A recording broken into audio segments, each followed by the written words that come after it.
Thank you, Brandy, and hi, everyone. I am Rob Haverty. I am a accessibility product manager at Adobe, and you're actually going to hear very little from me. I am excited that you folks are here to kind of learn a little bit about our journey with AI and Liquid Mode to improve the reading experience. Accessibility is certainly part of that, but that's not the whole thing. So Matthew's going to talk a little bit about our philosophy behind the AI and Liquid Mode and some of the journey. Jamila will be demoing some of the features and functionality in there and some of the accessibility. And Rick is going to be talking about readability and some of the research in there and some of the functionality we've added to the Liquid Mode experience to improve readability for everyone. So with that, I'm going to turn it over to Matthew. Thanks, Rob. Yes, I'm Matthew Hardy. I'm an engineering manager in Adobe's Document Cloud. The Document Cloud is where we deal with all things PDF and documents. And today we're here to talk about a new feature that we've released in our mobile products called Liquid Mode. However, before I talk about Liquid Mode, or before we hand over to demos from Jamila and then Rick, I wanted to give a little bit of background and history of why we had to do what we had to do and how we got to where we are. And so let me start out by moving back in time a little bit. PDF was released in 1993, and the world was very different in 1993. Computing was very different in 1993. This was coming about the same time as the web was being developed, as people were just starting to connect computers, and the internet was really becoming the mainstream thing that it obviously is today. But computing was very different, and there was a big problem with exchanging and conveying visual material between systems. So when PDF was introduced, the idea was that we could basically have a reliable and consistent interchange of material. And so the Camelot project, as it was known at Adobe, set out with a goal in mind. That goal was to solve a fundamental problem that confronts today's companies. The problem is concerned with our ability to communicate visual material between different computer applications and systems. And so that was what we set out to do with PDF, getting near to 30 years ago. And the world was very different. I'm showing a picture of an old-fashioned style computer, and everyone was using desktop machines. They were trying to solve the problem that what I saw on my computer didn't look the same when I sent it to your computer, that what I was seeing on screen didn't match what I printed. And so PDF was definitely trying to support the display of visual content. And it was very successful. It's been highly adopted at doing that. But its focus was on documents of record, as I say, the concept of digital paper. I want to see exactly what I would see somewhere else. And it was very much oriented at the visual medium, this concept of digital paper. And so that played a large part in the design and how you actually got to PDF. Most people printed to PDF. They took some sort of system and they output a PDF that was an exact visual representation. And they didn't really care how they got to that visual representation. Effectively, PDF is a canvas upon which you paint. And when you paint, you only care that what's finally shown on that screen is exactly what you intended to be represented. The semantics of that content, the understanding of that content, even what that content is, isn't fundamental to PDF. And so there was a huge focus on exact print reproduction, particularly when you think about things like, file sizes of paper, US letter, A4. That was the focus of PDF in its initial incarnation. And yet now the world has changed. When we think about the computing landscape we have today in 2021, we're looking at a much more diverse set of devices and use cases. Screens that go from the size of a watch to the size of a wall, that basically I can interact with by voice. Potentially, I want to be able to use my documents wherever I go, not just stuck in front of a single computer. And so PDF hasn't lent itself well to that adaptive, responsive design. That's not where its strength has been. But if we really want to do things with PDF in the future, if PDF is to continue to succeed, we have to think about just the variability of that landscape, whether I want to consume a document on a mobile phone, perhaps I'm traveling in my car, when I want to get to the data that actually underlies the PDF and empowers it, the data behind tables and charts that maybe I need for various use cases, reuse, reflow, and of course, accessibility. And so how do we do that? And this was the challenge that we faced several years ago when we started this project. If we could unlock this, we had a huge future for PDF, but it was a big challenge. PDF has a fundamental capability inside it called tag PDF, and that's the idea that you can actually describe the semantics of the content. But only 20% of documents in the market today actually have that tagging, and the quality of that tagging is actually quite variable. It's not something you can necessarily rely on. And so we were left with this problem. We don't have a lot of tagged PDF. We need that information to actually get this content to users and to make a better representation of it. So before I talk about how we got there, let's talk a little bit more about what that content looks like, though, and why you need that information in the first place. So what I'm showing on my screen at the moment is a standard business document. It's 2 columns. It has some background colors. It's basically what you might imagine exchanging in everyday communication, a journal article. And I want to just deep dive into this document just a little bit to help understand the problems. So I'm going to focus on just one block of content within this document. I'm going to dig in to that content. When I look at this content, I have a block of content. There's some material. It's styled differently. There's maybe some colors in play. As a sighted user, I immediately can recognize what this content looks like. But for a computer or someone who can't see that content, that's obviously not going to work. And the problem is quite fundamental. How do I even know what the text says? In a PDF, I'm painting glyphs. Do I even know what those glyphs, those characters actually are in Unicode? How do I know the language of the document? How do I know that basically that language is English, French, German, whatever language it might be in? How do I define the concept of a word? I'm just painting glyphs to make things look right. How do I identify the words in the document?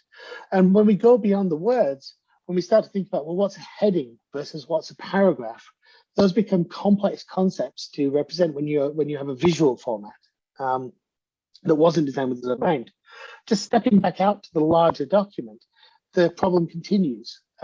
Maybe I have a background color. How do I know that that was a background rather than an illustrative figure that was important to the consumption of that content? So how do I know this material? How do I understand the reading order? In this case, I have a 2-column document. How do I know to read down the left column before I move to my right column? How do I understand that? This is the things that Tag PDF unlocks. And then there's more structured forms of data, things like lists that have obviously a structure and a hierarchy, things like tables.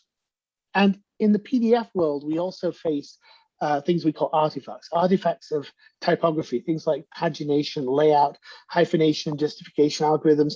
These inject artificial content like headers, footers, page numbers, hyphens, and words that aren't necessarily intrinsic to the content. And when I'm consuming that for these multiple use cases, such as accessibility, but also reuse, reflow, these are really important things to understand about documents. And so that was the challenge that faced us. And when we build this into a PDF, the way we actually can leverage this is that PDF has a mechanism for representing all of what I just described. The language, the semantic nature of the content, what's real content versus what's an artifact of print production, all of those can be encoded into the PDF. But as I said earlier, only 20% of documents in the world today have that information. And even then, it's not the most reliable representation. It could be injected incorrectly if someone hasn't used their tools to create a good PDF. It may not even have the right information, even if it has some of this information. And so we set out to solve this problem. We started to look at, how could we use artificial intelligence to better understand documents? If people can look at a document and infer a lot of this information, could we do the same with computer systems? And so the liquid mode is basically powered by AI. We spend time understanding the document, understanding what things represent, what's a paragraph, what's a heading. We can even do things like language identification. And so now, for that 80% of documents that aren't tagged, as well as some percentage of the ones that are tagged that aren't well tagged, we can now actually get to that content. We can understand it, we can encode that back into the PDF, and then we can leverage that in downstream use cases. And that's what liquid mode is. It's the use of this AI information to provide a better experience for documents. How do we go about producing a better experience for documents? Well, pretty naturally, we turn to HTML. The web has a really well-designed, very thought-out, responsive model.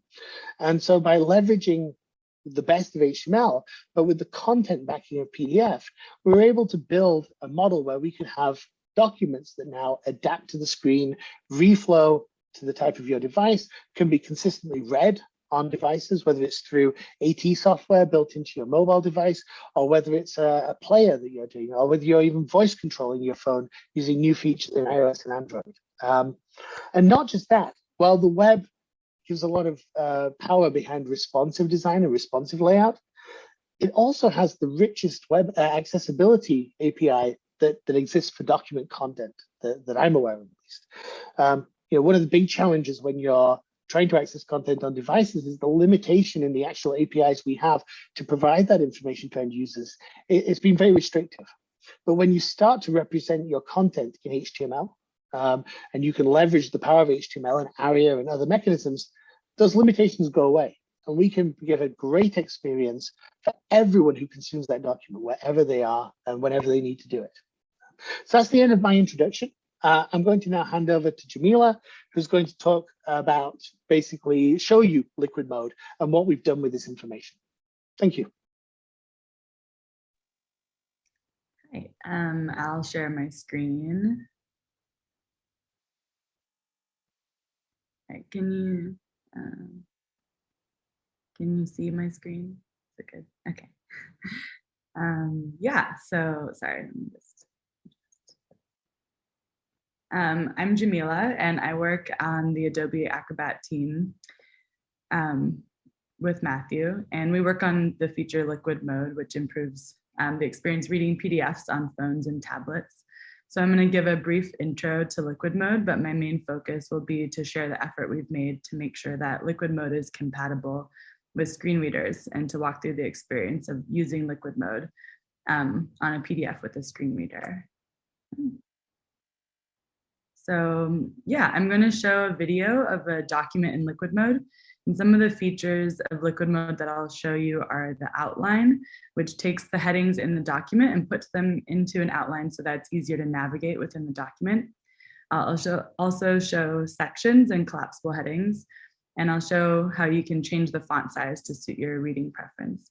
And then after that, I'll walk through liquid mode with a screen reader on. So here's the video. It's starting with the document in classic view. So it's harder to read on your phone. So a lot of like pinching and zooming tends to happen. But when you select liquid mode at the top, it reflows the content and it's a lot easier to read it on your phone. So now we're in the outline, which takes all the headings directly from the document. And when you click on one of the headings, it takes you there in the document. All of the sections are collapsible. So I'm showing you an example of that. And then last, I'll show how you can change the font size to suit your reading preference. So now I'm going to increase it just to show what that's like. Yeah, so that's liquid mode on a document without a screen reader. And then now I'm going to start to talk about liquid mode with a screen reader. So I'll start by showing a video of how to select liquid mode with a screen reader on. In all the videos that I'll play, I'll be using an iPhone with VoiceOver as the screen reader. So in this first video, I'll swipe right and the focus rectangle will land on the liquid mode button, and then I'll double tap to enter liquid mode. So now I'm going to play that video and you'll hear the screen reader. Liquid mode button. Liquid mode back button. So I use the screen reader to select liquid mode and double tap to enter it. So in the next video, I'm going to go to the outline. And when the user lands on the outline button, the screen reader will let the user know that they can double tap to enter the outline. The outline is created by taking all of the headings from the document. And in the outline, the screen reader will let the user know how to exit the outline when the focus rectangle is on the outline button. And when the focus rectangle is on one of the headings in the document or in the outline, the screen reader will read the heading and let the user know that they can double tap to go to that heading in the document. If the outline has been opened from midway through the document, there's a visual indication letting the user know which section they're in. That's the gray behind the heading. So we also want to make sure that when there's a screen reader on, that the user knows that information. So by letting them know that that's the section they're in the document. So now I'll play a video where I enter the outline by double tapping on the outline button after the screen reader announces to the user how to enter the outline. And then once in the outline, I'll double tap on a heading to be taken to that heading in the document. So I'm going to play that video now. Double tap to show outline. In outline, you can double tap an item to go to that section in the document. Button. Double tap to close outline. In outline, you can double tap an item to go to that section in the document. Fully integrated digital workflows. Heading level 1. Double tap to go to this heading in the document. Fully integrated digital workflows. Heading level 1. So another way to quickly navigate within the document is to use the rotor to select headings. So the rotor is opened by rotating 2 fingers on the screen, and then once opened, we rotate to select headings.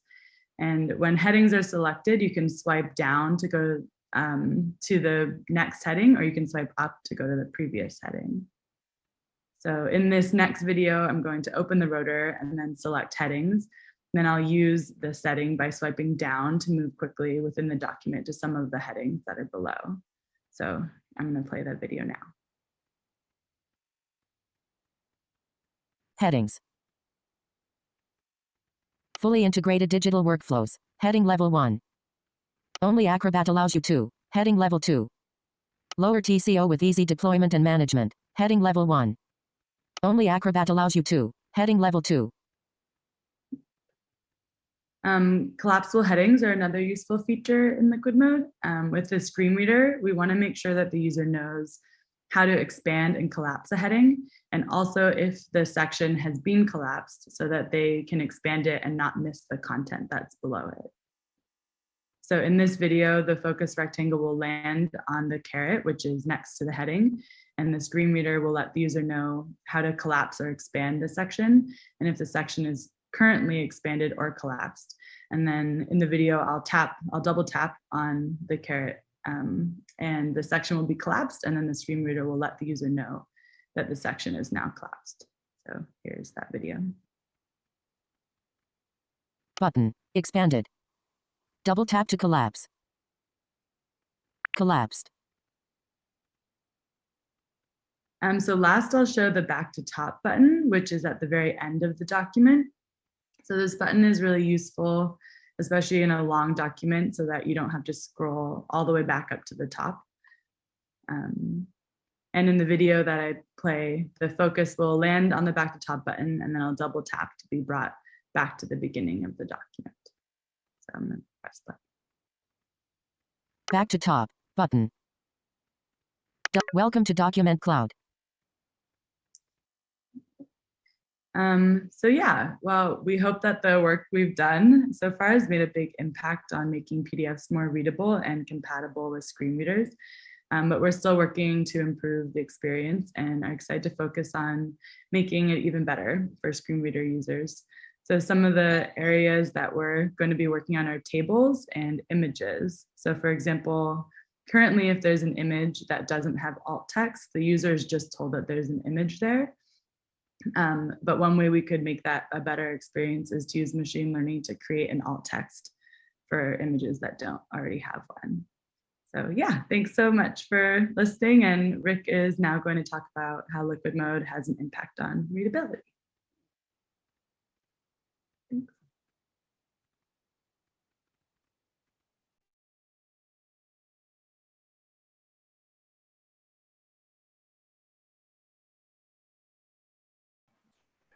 I think you're on mute, Rick. Okay, are we open now? Open for business? Yes, you are. Terrific.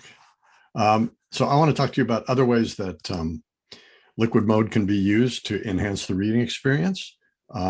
Jamila has already done a great job showing you screen reader. So I want to look at Liquid Mode and how it might be used to attack reading problems for other parts of the population. So let's start, and let me find my cursor in the right, let me get onto the right screen here. Let's start with a rhetorical question, or perhaps a quiz. How many of our students in America are reading proficiently? And unfortunately, as we test at the 4th, 8th, and 12th grade levels, we find that only about 1/3 of American students are reading at grade level. And then as they become adults, we're finding that a majority of adults in the United States are reading below the 6th grade level. The Barbara Bush Foundation for Family Literacy has put a cost to the United States of about $2.2 trillion to this literacy problem. And a lot of it's attributable to the fact that people really can't move up in their occupations without the ability to read better. Now, the question is, how can we use technology to help this? Perhaps there's some magic reading glasses that we could supply to everybody. We'd go to the magic reading doctor, give everybody an exam, and find some glasses for them. And in that exam, we would play with different formats of text and see which one worked best for people. If we started to shrink the space between the characters, or shrink the line spacing, or even make the text very small, what we would start to be doing is reproducing a problem that many readers have, and it's one that the researchers call crowding. Now imagine that if you have crowded text and it's in a weird font. And what I'm showing you here is a reproduction of the font used in the first typeset book that we know about in Western civilization anyways, which is Gutenberg's Bible. Now, even if I could read Latin, I would have trouble making sense of this. But if I had these magic glasses that could start to manipulate the text, let's say it could put more space between the characters. Rick, I'm sorry to interrupt, but your Yes. slide doesn't seem to be progressing, at least for me. It could be my machine. Is it moving at all? You're stuck on the small font. I got to the small font. Brandy, are we seeing the, is that a problem for everyone? Yeah, I'm also not seeing the slides advancing. Let me try reshare. I'm going to stop sharing and share again and just see if that changes it.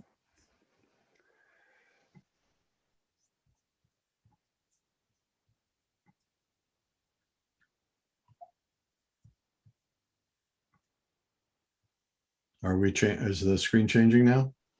Now I have a black screen. Man. It says you're sharing, but the screen is black.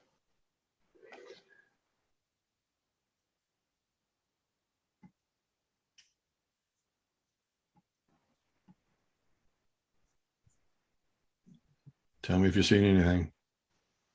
Still black. All right. When I've hit this before, I've had to stop Zoom and go into it again. So I'm going to have to step away. I will be right back. So Brandy, while he's stepping away, are there any questions from the first two sessions that we could address while he comes back in? Yes, that is a great point. And thank you to everyone for hanging tight during a few technical difficulties, but we'll take some questions at this time. So let's see what we got here. Quite a few came in. So one of the most popular questions, it looks like it's been upvoted quite a few times, is does this liquid mode simplify the work needed to build an accessible PDF? If yes, which steps are no longer needed in the process? Should I take that, Rob, or do you want to take that? You go right ahead. So liquid mode itself doesn't provide access to the actual underlying PDF. The idea is that we transform it into this HTML view that has the accessibility built into it. And so today, that's a seamless experience in that you just get access to that data. We are thinking about how to expose that information otherwise and potentially use it to enhance PDF to move that forward. And that includes all the semantic information, the language detection, all of that is put into the document. But today, we don't have that available as something you can extract. I'll just add to Matthew's comment. So my email is Haverty, Haverty, @adobe.com. If you're interested in more about this, we are working on a project now, and are looking for some pre-release participants with specific qualifications. So, feel free to reach out to me, and we can see if you can get involved with that. Great, thank you.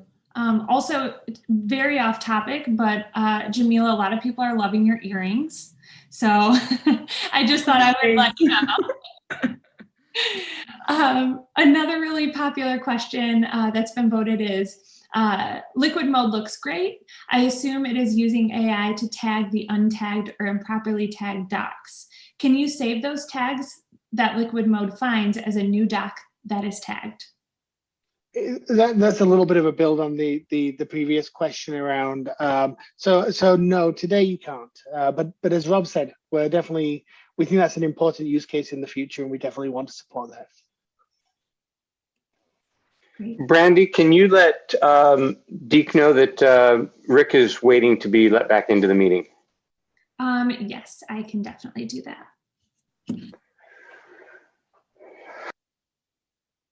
Again, everyone, apologies for the technical difficulties. We'll be back up and running shortly.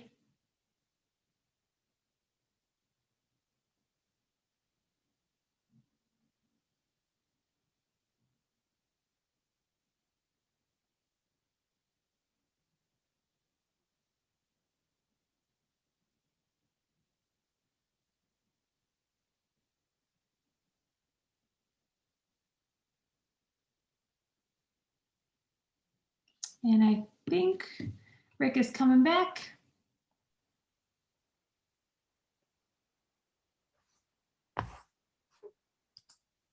There's Rick. I think I've been allowed back in. You have. All right, let's see if I can share now.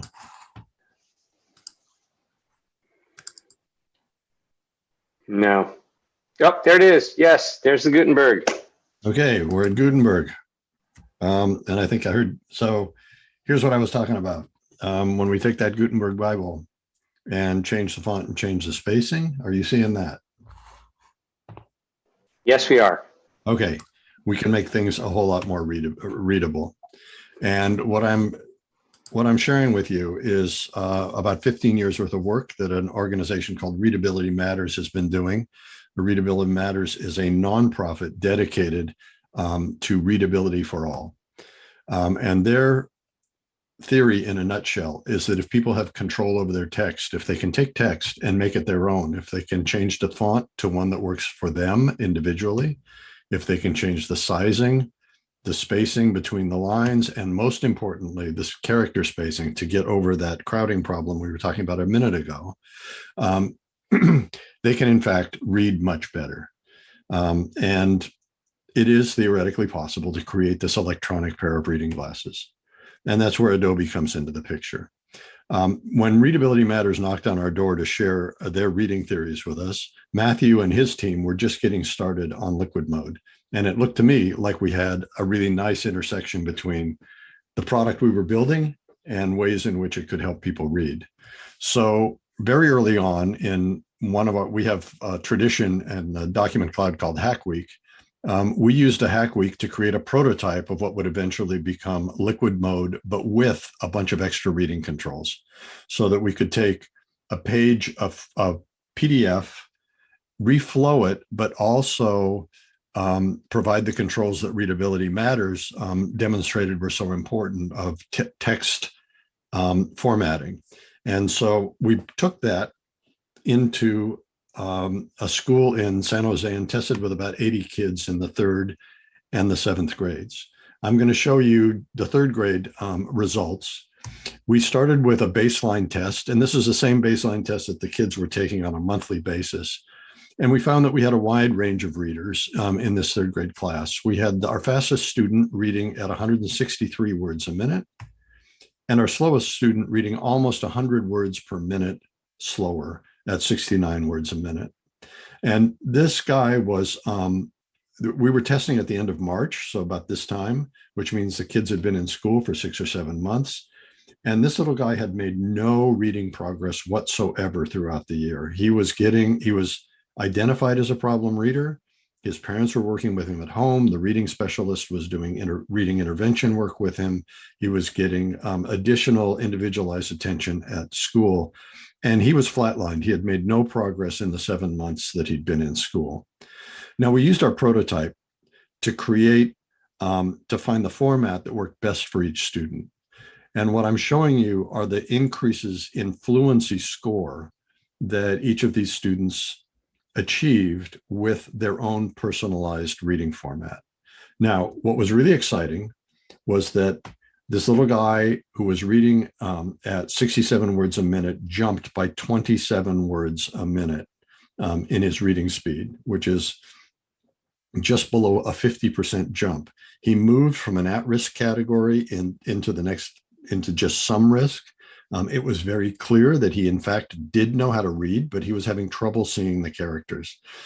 We have audio of him reading with inflection and with meaning, where without the personalized format, he was simply sounding out the words. Now, the other thing that's really interesting about this data set is that our fastest student made exactly the same improvement. He jumped 20, or she, we don't know who these people are, jumped 27 words a minute as well. And the point here is that while we see individual reading formats helping people who struggle to read, we can also use individualized reading formats to help very good readers read with less strain and with more efficiency. So this is a technology, we think, that can help people at all points on the reading spectrum. Now, another way to look at the data that we collected in this experiment was that the average third grader that we tested gains 20 words in their reading fluency speed. The normal progression for a third grade student is that they add 1 word of reading fluency speed per week throughout the year. Now, 20 words a minute is 20 weeks of improvement. And we did it in about a minute by finding the right format for them. So 50% of the class accelerated by 20 weeks or more by having their own customized reading format. We saw similar gains in the 7th grade, not quite as dramatic, but that's because we had a 7th grade population of very good readers. And the characteristics of the type that we were playing with were font, size, character spacing, line height, and character stretch. So in fact, we do think that we can give everybody their own pair of reading glasses. And that's where Acrobat and Liquid Mode come in. You've seen Jamila do a quick demonstration of Liquid Mode and Liquid Mode working with the screen reader. I'm going to show you, I'm going to just remind you that Liquid Mode is available for mobile devices, which means iPhones and iPads, as well as Android phones, Android tablets. And if you have a modern Play Store compatible Chromebook on which we can load the Android app, it works on a Chromebook as well. We are in the current Liquid Mode release. We give you control over size, character spacing, and line height. I will skip through this demo that Jamila just showed you to the point where we get to our customized settings. So here we've used Liquid Mode to reformat this document. And when I bring up the reading settings, I have font size that I can affect, and I'll jump that up a couple of clicks. But then that important character spacing adjustment that we can make. And finally, some line spacing. And so now I've got a personalized reading format that works very well for me. And this is what I got when I went through Liquid Mode, and this is what I've decided to make for my individual reading consumption. Now, we think that we've taken a small step in the right direction, but we've probably raised more questions than we've answered. For example, well, let's go back to the Gutenberg example. We've been reading fixed text since Gutenberg set the Bible 600 years ago, and we've been researching how humans read for at least 120 years. But we've done very little research, it turns out, into the effects of digital or manipulable reading. And so we think we need to do that. There are questions like, how many formats help people? Do each of us have our own individual format, or are there 3 or 4 that help the vast majority of the population? What are the most readable fonts? Are they the same for everybody? Are there a handful of readable fonts? Or again, is it extremely distributed? And the question everybody always asks is, how do we help people find their optimal font? Imagine being a reading teacher responsible for hundreds of students in a school system and trying to help them find their optimal format. You don't have time to do that. So we need to figure out ways that this can happen. And then one thing that I'm very concerned about right now, given where we are with COVID, and we know that many students have missed a year of learning, or have had certainly have had their learning truncated. We know there's a COVID learning gap. Is there some way that we can help make up the reading gap by using some of these reading controls? So Adobe is underwriting a reading lab at the University of Central Florida, working under the direction of Dr. Ben Sawyer, who recently received an appointment there. We're also working very closely with Readability Matters and underwriting the work that they do. This is just a screenshot of our initial virtual readability lab. We at first thought that we were going to open up a physical readability lab, strap headsets on people, watch how they read, track their eyeballs, and then COVID hit. And so we were forced to get creative, and it turned out to be for the best, because now we can scale our studies to internet scale. And what this is a framework for reading research. There are 3 studies posted on here right now, one that helps people find their favorite font, one that helps people find their fastest font. And by the way, our early research showed us that people's favorite font is not necessarily their fastest font, and one that helps people find their best spacing. Now, this is, as I said, a framework. We can swap these studies in and out, and we plan on making this available to researchers around the world to put their own studies into. One of the surprises for us as we started the research was that research tools in digital reading really didn't exist. So we're building them, and we plan to open source them and open up our testing framework and our research tools to anybody who wants to dig in deeper on the effects of customized reading. We're building really a collaboration or a consortium of people interested in the science behind digital reading. And we see this as a collaboration between industry, education, nonprofits, and perhaps even government eventually.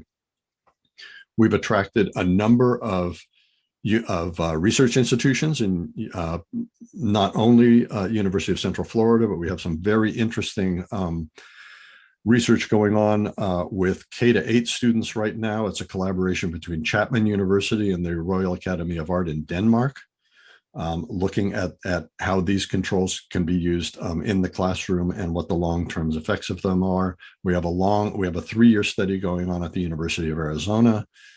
Brown University contributed the intern who built the framework for the virtual readability lab. And at Pomona College, we're working on a screen, on a device camera-based eye tracker, among other things that we're working on. With World Education, we're working on piloting the use of liquid mode in the reading controls for adult education to serve underserved adult populations who've not yet learned to read. Some of the results of other research that we've done, we did an early study just on the effects of font changes in documents, and found that for readers across all 4 quartiles, we could increase reading speeds quite a bit. And our best readers, in fact, could increase their reading speed by up to 10 words, 10 pages an hour with the right font and format. And then I'm going to share one more study that we did. Again, this came out of our Hack Week. We had an engineer who self-identifies as a dyslexic reader, and she wanted to see if there was a way that we could build a line highlighter into liquid mode and if that would help dyslexic readers. So we decided to add the question, well, maybe it helps non-dyslexic readers as well. But then the question became, what should the highlighter look like? So she wrapped all of that into her study. She designed, and working with others, designed 4 different ways of highlighting text. We asked the subjects of the study to use their mouse to follow the text. Then we asked them to use an underline, a light box, and sort of a reverse of the light box that we call the gray line. We had 37 subjects, both dyslexic and non-dyslexic readers, all self-identified. What we found was that we could measure improvement with each different ruler style. Some ruler styles worked better than others, and in some cases, people went backwards if they perhaps were distracted by the highlighter. So here are the results. What we learned was that everyone can benefit from the use of a ruler. People without dyslexia benefit from the use of a ruler. People with dyslexia benefit from the use of a ruler. So most rulers help dyslexic people. Which are better? Well, underlines turned out to be pretty good for some people. Lightbox turned out to be good for other dyslexic readers. But what we did find was that while everyone can benefit from a ruler, no one ruler is best for everyone. And, you know, I don't expect you to make sense of this, but basically what this shows is that it's even on the ruler side, it's very much an individual affect that we find when people read. Another really interesting thing from this was that while most readers benefit from the use of a ruler, different readers benefit from different designs. And what's really cool is that dyslexic readers did better with rulers designed by dyslexics, and non-dyslexic readers did better with rulers designed by non-dyslexics. So all of this is to say, we believe that personalized reading is the key to helping more people read better across the spectrum, from poor readers to good readers. And we're happy to have anybody join us in our research efforts. You can reach me, treitman@adobe.com. We have a general address, readable@adobe.com. And you can play in our virtual readability lab at readabilitylab.xyz. If you're interested in mounting experiments there, please contact me as well. And with that, I'll wrap up. Thank you, Matthew, Jamila, and Rick. This was awesome. I want to highlight just a couple of things. Liquid mode is available today, as well as the reading settings that Rick showed, the 3 for changing the font size, changing the character spacing, and changing the line spacing. Those are available today in Acrobat on the mobile devices. So you can just download Acrobat Mobile from either Google or the Apple App Store and play with it and enjoy. As Matthew mentioned, this tagged version, which allows us to do liquid mode, is not yet available for PDF remediators, but PDF remediation has kind of become my life. And so you can bet that it's something that we're working towards, and I'm extremely passionate about having happen. I think we have a few minutes left. Brandy, if there's any other questions. Yeah, there's quite a few questions. First, thank you all. That was a great presentation. You all did a really great job. And we do have quite a few questions. So I will start with some that have been upvoted quite a few times. We have a question here that asks, how does this work when there are data visualizations, tables, or user input areas like checkboxes or radios, interactivity on PDFs?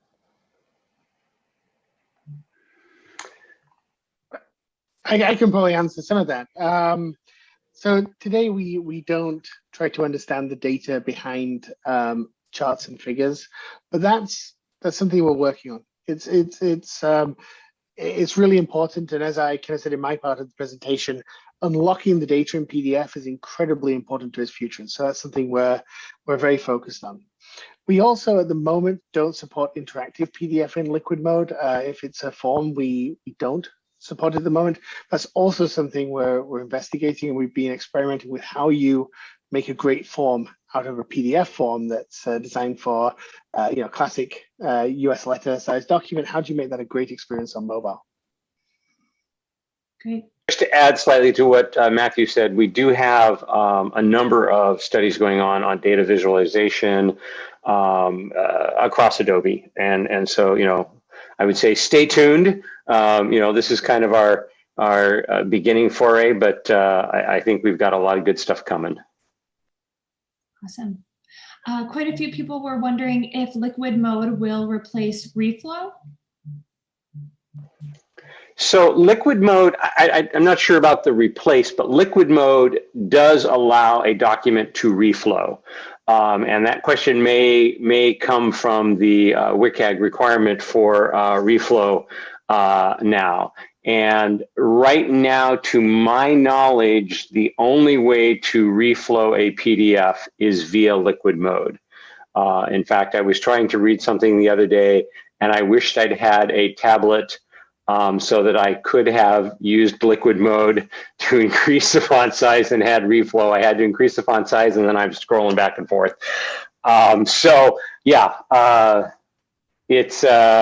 It supports, it is sort of our support for reflow, or the reflow requirement. Yeah, I mean, I just want to correct one thing there, Rob. So I think the person might be referring to our reading mode that we have as an option in mobile, and that's still there in the app. There is still what we would call our classic reading mode.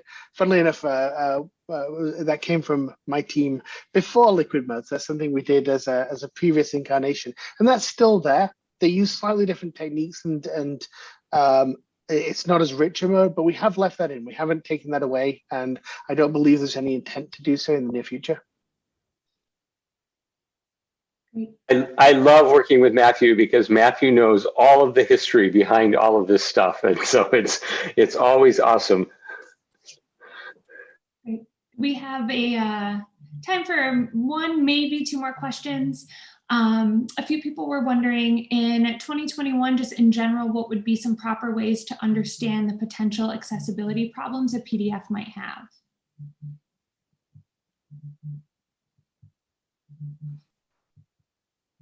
I'm not exactly sure what the person asking the question is getting at, but I will say that when I am looking at a PDF, the things that are most problematic are tables and images, which I would say would include graphs and charts and things like that. Actually, graphs and charts are worse than images. It is very hard in alt text to try to describe those. And sometimes lists can be challenging. So when I'm doing PDF remediation training, those are the three things that I tell people, you kind of always have to check, no matter how good your source document was, how good your conversion was, you're probably going to have to take a look at those three things. And just taking that was a great answer, Rob. Just to kind of talk about it from maybe a Liquid mode, context.